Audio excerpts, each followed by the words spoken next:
আজকে আপনাদেরকে গ্রামের পদ্ধতি দেখাই। কি গ্রামের পদ্ধতি জানেন? আদা কিভাবে চাষ করে, হলুদ কিভাবে চাষ করে, আর দেখেন কত বড় বড় বেগুন, পুরা গাছটার মধ্যে বেগুন কিভাবে হয়েছে। মানে একটা তরকারির বুঝ কি তার কইতাম, মানে একটা তরকারি হয়ে যাইব আজকে। দেখছেন, মানে এটি এখন আমরা খাবো না, মানে বড় হলে খাবো। মানে বড় হলে মনে করেন তরকারিটা মানে দুইটা দিয়ে একটা তরকারি হয়, যারা অল্প ঘরের মানুষ। আর বেশি ঘরের মানুষ যারা, মানে পুরা বেগুনগুলো তুললেই মনে করেন একটা তরকারি হয়ে যায়। আর যে দেখেন এই জুপটি দেখতেছেন, সাইডের মুখ দিয়ে এইভাবে জুপ করা, এটা হচ্ছে আদা।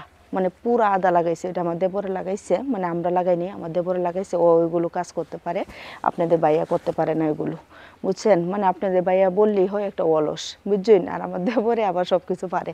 আচ্ছা, এই যে দেখেন বস্তার ভিতরে গোবর, মাটি, সার সব কিছু ভরছে বইরা, তারপরে দেখেন আদা যা করছে, দেখছেন? জুপের জুপ আদা হবে। মানে শুধু খালি এই কেনা না, মানে আমি নেটটার ভিতরে ঢুকতে পারবো না, মানে এইখান থেকে এই এই পুরা লটটা এখানে ভিতরে পরে পুরাটাই হচ্ছে আদা। আর মাঝখানে আবার হলুদ করছে, মানে মাটির মধ্যে আর কি, মানে আমরা ডাটা যেভাবে লাগাই এভাবে হলুদ চাষও করছে।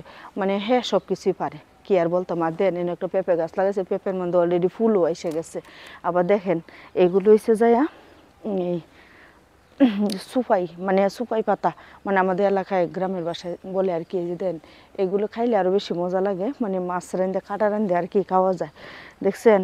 আর এই যে দেখেন এদিক দিয়ে আইতেছি, এদিক দিয়ে ময়লা, গ্রাম অঞ্চল তো বুঝতেই পারেন, গ্রামের বাড়ি তো। আর এই যে দেখেন এদিক দিয়ে লেবু, এদিক দিয়ে আবার লেবু, সূর্যটা কপালে আইতেছে, এদিক দিয়ে যাই আপনারা দেখাই। আর এই পাশেও আছে, এই পাশেও আবার কতগুলো সুপাই গাছ আছে, সেদিকে যাওয়া যাইব না, মানে কাপড় চোপড় এলোমেলো হয়ে রয়েছে। আর এদিক দিয়ে আপনার দেখাই।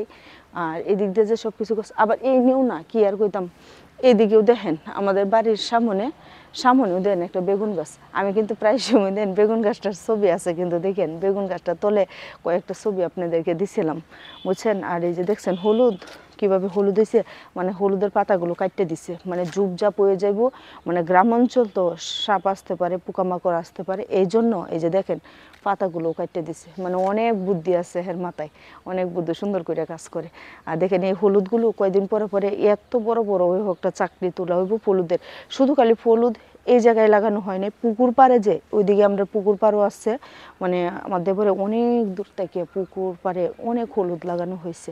গতবার অনেক হলুদ তোলা হয়েছে, হলুদ কিনতে হয় না, মানে শুকাইয়া, মানে সিদ্ধ করে শুকাইয়া মনে করেন ঘরে রেখে দিলে অনেক দিন পর্যন্ত হলুদ খাওয়া যায়। কি আর কইম।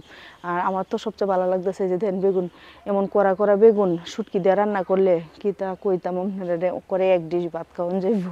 মানে আমাদের নেত্রকোনার মানুষ অনেকগুলো মানে শুটকি লাভার, মানে অনেক ভাত খাইতে পারে। মানে শুটকি ভর্তা এগুলো হইলে আর কিচ্ছু লাগে না, বুঝছেন? আর আপনাদের বাইক আছে, বাইক কেনার জন্য ইনশাল্লাহ আজকে সন্ধ্যা 6টায় বাইক নিয়ে চলে আসবে। মাত্রই ফোনে কথা বললাম, কিন্তু আমি ভিডিওটা করে রাখলাম আপনাদের ভাইয়া। আমার প্রিয় দর্শকদের তো ভিডিও দিতে হবে, কিন্তু একটা ঝামেলা হয়ে গেছে, ভিডিও তো করছি, এখন ভিডিওটা কীরকম হয়েছে তা কই দিতাম না। আপনারা সবাই কমেন্ট করে জানাবেন। সবাই আল্লাহ হাফেজ।